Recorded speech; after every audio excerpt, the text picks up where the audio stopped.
شیطان کو کیسے پیدا کیا گیا؟ ایک دن عزازیل نے لوح محفوظ پر پڑھا کہ میں شیطان مردود سے اللہ کی پناہ مانگتا ہوں۔ اس کو پڑھنے کے بعد 2000 سال تک عزازیل روتا رہا اور اللہ تبارک و تعالیٰ کی عبادت میں مصروف رہا۔ عزازیل نے اللہ سے پوچھا، یا رب، یہ اتنا بڑا شیطان مردود کون ہے جس سے پناہ مانگی جا رہی ہے؟ تو اللہ نے فرمایا، بسم اللہ الرحمن الرحیم۔ رسمی مذہب اسے بدی کا مجسمہ قرار دیتا ہے۔ وہ ہستی جس نے حضرت آدم علیہ السلام کو سجدہ کرنے سے انکار کر کے خدائی احکام کی نافرمانی کی اور ہمیشہ کے لیے ملعون و مردود قرار دے دی گئی۔ اب اس کا کام صرف اتنا ہے کہ خدا کی مخلوق کو بہکائے اور اسے خدا کے مقرر کردہ راستے سے دور لے جائے۔ اللہ تبارک و تعالیٰ قرآن پاک میں ارشاد فرماتا ہے، اے ایمان والو، اسلام میں پورے داخل ہو جاؤ اور شیطان کے رستے پر نہ چلو، بے شک وہ تمہارا کھلا دشمن ہے۔ ناظرین، جب اللہ تبارک و تعالیٰ نے اس پر اسرار کائنات کو تخلیق فرمایا تو اللہ تبارک و تعالیٰ نے انسانوں کو پیدا کرنے سے پہلے کون سی مخلوقات کو پیدا کیا؟ اس روئے زمین پر انسانوں سے پہلے کون سی مخلوقات رہا کرتی تھی؟ اور انسانوں کے لیے ازلی دشمن شیطان کو کیسے پیدا کیا گیا؟ اس بدبخت کے ماں باپ کون تھے؟ اور اس روئے زمین پر سب سے پہلے شیطانوں اور فرشتوں کے درمیان جنگ کس وجہ سے ہوئی؟ اور شیطان عزازیل سے ابلیس کیسے بنا؟ ناظرین، ان تمام تر سوالات کے جوابات قرآن و حدیث کی روشنی میں آج کی اس ویڈیو میں ہم آپ کو بتائیں گے، اور ساتھ ہی شیطان مردود کی خوفناک تاریخ کے بارے میں بھی آپ کو بتائیں گے۔ ناظرین، حضرت آدم علیہ السلام کی تخلیق سے پہلے اللہ تبارک و تعالیٰ نے صرف 2 مخلوقات کو پیدا کیا، ایک ناری اور دوسرا نوری۔ نوری مخلوق فرشتوں کو کہا جاتا ہے، جن کو اللہ تبارک و تعالیٰ نے نور سے تخلیق فرمایا۔ اس نوری مخلوق کی نسل نہیں بڑھتی کیونکہ اللہ تبارک و تعالیٰ نے اس نوری مخلوق کے جوڑے نہیں پیدا کیے، جس وجہ سے فرشتوں کی اولاد پیدا نہیں ہوتی۔ اور دوسری ناری مخلوق جن کو آگ سے پیدا کیا گیا وہ جنات تھے۔ روایات میں آتا ہے کہ جنات میں سب سے پہلے سیمون جن کو پیدا کیا گیا۔ اللہ تبارک و تعالیٰ نے سیمون جن کو پیدا کر کے زمین پر بھیجا اور اس کے لیے ایک جن لڑکی کو بھی پیدا فرما دیا۔ اس طرح اس جن نے اس لڑکی سے شادی کر لی، جس سے ان کی نسل خوب بڑھی اور یہ جنات اتنے زیادہ ہو گئے کہ پوری روئے زمین پر پھیل گئے۔ شروع میں یہ جنات فرشتوں کی طرح ہر وقت اللہ تبارک و تعالیٰ کی عبادت میں مشغول رہا کرتے تھے، اور بعد میں کچھ جنات نے اللہ تبارک و تعالیٰ کی نافرمانیاں کرنا شروع کر دیں اور اللہ تبارک و تعالیٰ کے حکم کو ماننے سے انکار کر دیا، جس کی وجہ سے یہ ناری مخلوق اللہ تبارک و تعالیٰ کی نافرمان مخلوق بن گئی۔ جنات میں سے ایک نامی گرامی جن جس کا نام چلیپا تھا اور اس کی بیوی کا نام تبلیز تھا، یہ دونوں بہت ہی قد آور اور بہادر تھے۔ کہا جاتا ہے کہ چلیپا جن کی شکل و صورت ببر شیر کی طرح تھی اور تبلیز عورت جس کی شکل بھیڑیے سے ملتی جلتی تھی۔ چلیپا جنات کا سردار تھا، اس کے نام سے بڑے جنات خوف کھاتے تھے۔ چنانچہ چلیپا اور تبلیز عورت کے ملاپ سے ایک بچہ پیدا ہوا جس کا نام انہوں نے عزازیل رکھا۔ ان جنات میں سے پیدا ہونے والا یہ بچہ اپنے والدین کی طرح بہادر اور دراز قد کا تھا۔ روایات میں آتا ہے کہ حضرت آدم علیہ السلام کی تخلیق سے 50,000 سال پہلے یا اس سے بھی زائد کا عرصہ زمین پر جنوں کا عروج تھا۔ اس روئے زمین پر ہر طرف جنات ہی جنات تھے۔ یہ جنات بہت زیادہ شریر تھے اور یہ زمین کے اندر فتنہ فساد پھیلاتے تھے۔ اس طرح جب جنات نے زمین پر فساد پھیلانا اور تباہی مچانا شروع کر دی تو اس وقت اللہ تبارک و تعالیٰ نے فرشتوں کو حکم دیا کہ زمین پر جاؤ اور جنوں سے جنگ کرو۔ اس طرح جب جنات اللہ تبارک و تعالیٰ کی نافرمانیاں کرنے لگے، زمین میں فتنہ فساد برپا کرنے لگے، تو فرشتے اللہ تبارک و تعالیٰ کے حکم سے زمین پر اترے۔ ان فرشتوں نے جنوں کو حکم دیا کہ اللہ تبارک و تعالیٰ نے حکم دیا ہے کہ زمین میں امن و امان سے زندگی بسر کرو، لیکن جن نے فرشتوں کی بات کو ماننے سے انکار کر دیا، جس کی وجہ سے جنات اور فرشتوں کے درمیان بہت بڑی جنگ ہوئی۔ اس خوفناک جنگ میں عزازیل کے والدین یعنی چلیپا اور تبلیز نے بھی شرکت کی۔ اس جنگ میں اللہ تبارک و تعالیٰ کے فرشتے جنات پر غالب آ گئے۔ اس جنگ کے اندر بہت سارے جنات مارے گئے، جن میں عزازیل کے والدین بھی شامل تھے، اور باقی سرکش جنات کو اللہ تبارک و تعالیٰ کے حکم کے مطابق قید کر لیا گیا۔ ان قیدیوں میں عزازیل بھی شامل تھا۔ فرشتے جب ان جنات کو قید کر کے آسمانوں کی طرف لے گئے تو شیطان بھی ان قیدیوں کے ساتھ آسمان پر چلا گیا۔ اس طرح جب عزازیل فرشتوں کے ساتھ آسمانوں پر چلا گیا تو فرشتوں کو حکم ملا کہ عزازیل کی بہترین تربیت کی جائے اور اس کی اچھی پرورش کی جائے۔ فرشتوں نے عزازیل کو عبادت کرنے کے بہترین طریقوں سے آگاہ کیا، جس کی وجہ سے عزازیل اللہ تبارک و تعالیٰ کا ایک عبادت گزار بندہ بن گیا۔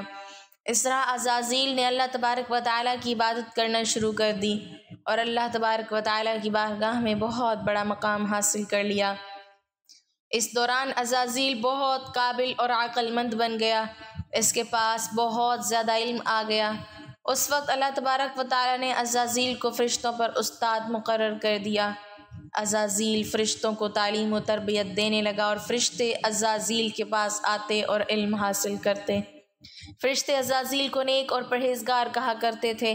حضرت کعب بن احبار رضی اللہ تعالیٰ عنہ بیان کرتے ہیں کہ عزازیل 40,000 سال تک جنت کا خزانچی رہا اور 80,000 سال تک وہ فرشتوں کے ساتھ رہا اور 20,000 سال تک فرشتوں کو تعلیم و تربیت دیتا رہا۔ اس کا مقام اللہ تبارک و تعالیٰ کی بارگاہ میں اتنا زیادہ ہو گیا کہ اللہ تبارک و تعالیٰ کے سب سے مقرب فرشتے حضرت جبرائیل علیہ السلام، حضرت میکائیل علیہ السلام، حضرت اسرافیل علیہ السلام اور حضرت اسرائیل علیہ السلام بھی عزازیل سے تعلیم و تربیت حاصل کیا کرتے تھے۔ ناظرین، اللہ تبارک و تعالیٰ اس کائنات کا حقیقی مالک ہے، اس سے کوئی بھی چیز پوشیدہ نہیں ہے۔ اللہ تبارک و تعالیٰ کو اس بات کا علم تھا کہ یہ عزازیل ایک دن میرے حکم کو جھٹلا دے گا اور اس کا خاتمہ کفر پر ہوگا۔ چنانچہ ایک دن عزازیل کا گزر لوح محفوظ کے قریب سے ہوا تو عزازیل نے لوح محفوظ پر دیکھا جس پر لکھا ہوا تھا کہ میں شیطان مردود سے اللہ کی پناہ مانگتا ہوں۔ اس تحریر کو پڑھنے کے بعد تقریباً 2000 سال تک عزازیل روتا رہا اور اللہ تبارک و تعالیٰ کی عبادت میں مصروف رہا۔ عزازیل اللہ تبارک و تعالیٰ کی بارگاہ میں یہ سوال کرنے لگا، یا رب العالمین، یہ اتنا بڑا شیطان مردود کون ہے جس سے پناہ مانگی جا رہی ہے؟ عزازیل کے سوال کا جواب دیتے ہوئے اللہ تبارک و تعالیٰ نے ارشاد فرمایا کہ میں نے ایک بندے کو اپنی ہر نعمت سے نوازا ہے، وہ بندہ ایک دن میرے حکم کو ماننے سے انکار کرے گا، جس کی وجہ سے اس کی ساری عبادت ضائع ہو جائے گی اور وہ شیطان بن جائے گا۔ اللہ تبارک و تعالیٰ کا یہ فرمان سننے کے بعد ہر وقت یہ سوچتا رہا کہ وہ شیطان مردود کون ہوگا۔ چنانچہ عزازیل نے اللہ تبارک و تعالیٰ سے کہا کہ یا رب العالمین، میں اس شیطان مردود سے ملنا چاہتا ہوں۔ تو اس وقت اللہ تبارک و تعالیٰ نے عزازیل کو فرمایا کہ تو جلد ہی اس بندے کو دیکھ لے گا۔ اللہ تبارک و تعالیٰ کا یہ فرمان سننے کے بعد ایک بار پھر شیطان کئی ہزار سال تک اللہ تبارک و تعالیٰ کی عبادت میں مصروف رہا۔ پھر اس کے بعد اللہ تبارک و تعالیٰ نے فرشتوں میں یہ اعلان کیا کہ میں زمین پر اپنا خلیفہ مقرر کرنے والا ہوں۔ عزازیل کو جب اس بات کا علم ہوا کہ اللہ تعالیٰ ایک ایسے انسان کو پیدا کرنے جا رہا ہے جس کے پتلے کو بنانے کے لیے آسمانوں اور زمین سے مٹی کو اکٹھا کیا جا رہا ہے، چنانچہ جب اللہ تبارک و تعالیٰ نے حضرت آدم علیہ السلام کے پتلے کو پیدا کیا تو اس پتلے کو 40,000 سال تک اسی طرح پڑا رہنے دیا، تو وہ پتلا 40,000 سال تک اسی طرح پڑا رہا، اس میں جان نہ ڈالی۔ چنانچہ جب فرشتے حضرت آدم علیہ السلام کے پتلے کے قریب سے گزرتے تو بہت حیرت زدہ ہو کے اس کو دیکھتے، اور جب عزازیل کا گزر حضرت آدم علیہ السلام کے پتلے کے قریب سے ہوتا تو یہ نفرت کی وجہ سے حضرت آدم علیہ السلام کے پتلے کو اذیت دیتا۔ عزازیل یہ سمجھتا تھا کہ اللہ تبارک و تعالیٰ کی خلیفہ بننے کے لائق صرف میں ہی ہوں، اسی وجہ سے وہ حضرت آدم علیہ السلام کے پتلے کو اذیت دیتا۔ جب عزازیل حضرت آدم علیہ السلام کے پتلے کو مارتا تو اس کے اندر سے مٹی کے کھنکنے کی آواز آتی۔ چنانچہ جب اللہ تبارک و تعالیٰ نے حضرت آدم علیہ السلام کو تخلیق فرمایا اور اس کے اندر روح بھی داخل کر دی تو اس دن اللہ تبارک و تعالیٰ نے سب فرشتوں کو حکم دیا کہ سب میرے پاس اکٹھے ہو جاؤ۔ جب سارے فرشتے اللہ تبارک و تعالیٰ کی بارگاہ میں حاضر ہو گئے تو اللہ تبارک و تعالیٰ نے حکم دیا کہ میں زمین پر اپنا ایک بندہ پیدا کرنے والا ہوں جو زمین پر جا کر میرے حکم کی تعمیل کرے گا۔ تو اس وقت فرشتوں نے اللہ تبارک و تعالیٰ کی بارگاہ میں عرض کی، یا رب العالمین، یہ بندہ زمین پر جا کر تیرا نافرمان ہو جائے گا، ہم تو ہر وقت تیری عبادت میں مصروف رہتے ہیں۔ تو اللہ تبارک و تعالیٰ نے ارشاد فرمایا، جو کچھ میں دیکھ رہا ہوں وہ تم نہیں دیکھ سکتے۔ اس وقت سب فرشتوں کو حکم دیا گیا کہ حضرت آدم علیہ السلام کو سجدہ کرو، تو تمام فرشتے اللہ تبارک و تعالیٰ کے حکم کے مطابق حضرت آدم علیہ السلام کو سجدہ کرنے کے لیے جھک گئے، لیکن عزازیل نے حضرت آدم علیہ السلام کو بغض اور تکبر کی وجہ سے سجدہ نہ کیا۔ اس وقت اللہ تبارک و تعالیٰ نے اس سے پوچھا کہ تم نے سجدہ کیوں نہیں کیا؟ اس وقت عزازیل تکبر اور غرور میں آ کر بولنے لگا، اے رب العالمین، تو نے مجھے آگ سے پیدا کیا اور اس پتلے کو مٹی سے پیدا کیا، میں اس مٹی کے پتلے سے کئی درجے بہتر ہوں۔ عزازیل کی یہ بات سن کر اللہ تبارک و تعالیٰ نے عزازیل کو وہاں سے نکل جانے کا حکم دیا۔ اللہ تبارک و تعالیٰ نے عزازیل سے فرمایا کہ یہاں سے چلا جا، تو شیطان مردود ہو چکا ہے، تم پر قیامت تک میری لعنت ہوتی رہے گی۔ اس وقت عزازیل کو اس بات کا علم ہوا کہ لوح محفوظ پر جس شیطان کا ذکر تھا وہ در حقیقت میں ہی ہوں۔ اس طرح جب عزازیل اللہ تبارک و تعالیٰ کی نافرمانی کی وجہ سے شیطان مردود بن گیا تو شیطان مردود اللہ تبارک و تعالیٰ سے کہنے لگا، اے رب العالمین، میں چاہتا ہوں کہ مجھے قیامت کے دن تک زندہ رہنے کی مہلت دی جائے۔ تو اللہ تبارک و تعالیٰ نے شیطان مردود کی بات مان لی اور اس کو قیامت تک کی مہلت دے دی گئی۔ اس وقت شیطان مردود اللہ تبارک و تعالیٰ کی بارگاہ میں عرض کرنے لگا، میں تیرے بندوں کو تیری راہ سے بھٹکاؤں گا اور ہر طرح سے تیرے بندوں کو تیرے حکم کا نافرمان بناؤں گا، اور بہت سارے تیرے بندے میرے شکنجے میں آ کر تیری نافرمانی کریں گے اور گناہوں کے اندر مبتلا ہو جائیں گے۔ اس وقت شیطان مردود کو اللہ تبارک و تعالیٰ نے ارشاد فرمایا کہ تو میرے بندوں کو میری راہ سے بھٹکائے گا اور میری نافرمانیوں کے اندر مبتلا کرے گا، میری رحمت بہت بڑی ہے، میں اپنے کرم فضل سے اپنے بندوں کو معاف کرتا جاؤں گا۔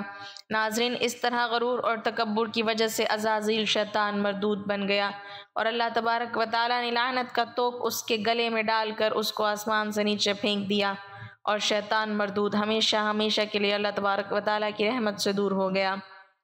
ناظرین، روایات میں آتا ہے کہ جب قرب قیامت دوسرا سور پھونکا جائے گا تو اس وقت اللہ تبارک و تعالیٰ شیطان کو دردناک موت عطا فرمائے گا، اور اس کے بعد شیطان مردود کو ہمیشہ ہمیشہ کے لیے جہنم میں داخل کر دیا جائے گا۔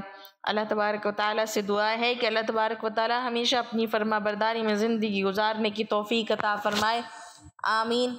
ناظرین، کمنٹ باکس میں اللہ تعالیٰ کے 99 ناموں میں سے ایک نام ضرور ٹائپ کریں۔